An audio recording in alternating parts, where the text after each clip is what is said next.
Trust is broken. This trust right here that you see written, broken. What do I mean by that? Marketing agencies. You're on LinkedIn right here, right now. How many people have reached out to you just on LinkedIn alone and are telling you all sorts of wild dreamer things that, let's be honest, do we really trust that what they're saying can actually work for them? Or are they just some random bunch of kids who got together, they took a course about marketing, and some guy that they took the course from magically made it work, and now they think they can do it too, but they need your money to do it instead of them just using their money to do it? I don't trust that. I want to talk about how we as consumers, we educate ourselves and we train ourselves to be skeptical. And the reasons why is because marketing, at the end of the day, there's more bad apples than there are good. What's like one of the most original forms of marketing out there? There's word of mouth, and that's been around since the beginning of time. But what about newspapers? There was a time when all people had access to was newspapers. And when newspapers first became available to the public, it was exciting. It was information. People felt connected to the communities and to the world. And businesses saw their opportunity. Well, these newspapers are so credible that if we put our information in with this credible information, people will take us more seriously and they might want to do business with us. They're using the credibility and the trust of the newspaper to prop themselves up so that they're trusted by you, the consumer. Now, over time, the marketing companies broke the trust within newspapers. Then time goes on, and one of the most annoying things that got invented was the telephone. Telemarketers. People calling you every single day. I get a phone call on my phone at least twice, sometimes 3 times a week from people saying, I won't name drop in case this, I get a cease and desist threat from some of these large companies, but hotels, airports, and so on, saying you win a free trip somewhere, all you have to do is do such and such. I don't trust that. Nothing's free. Nothing ever will be free.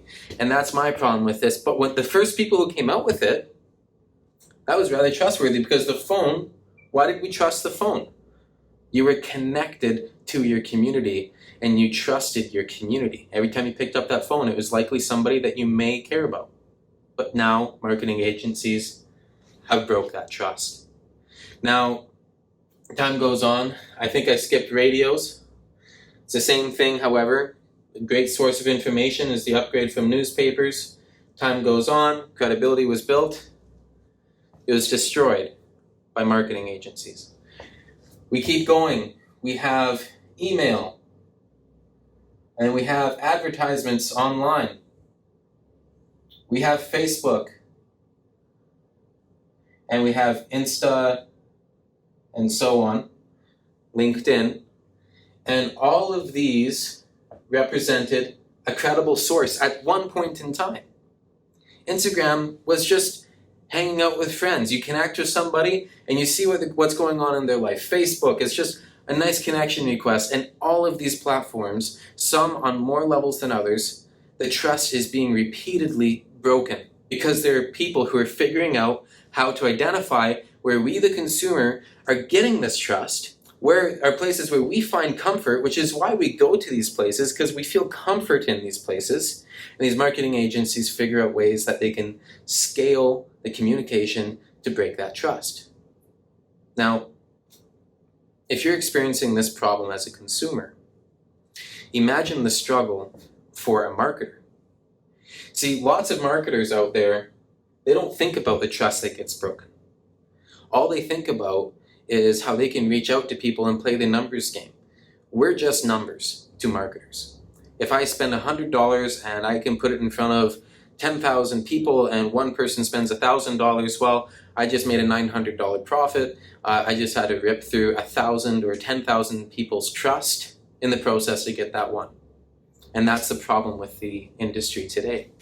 So I want you to ask yourselves, what are ways, if you're a business owner, which if you're on my LinkedIn, I made a point of connecting with people that are only in the coaching or the financial industry, so odds are you're a business owner or responsible for finding your own leads.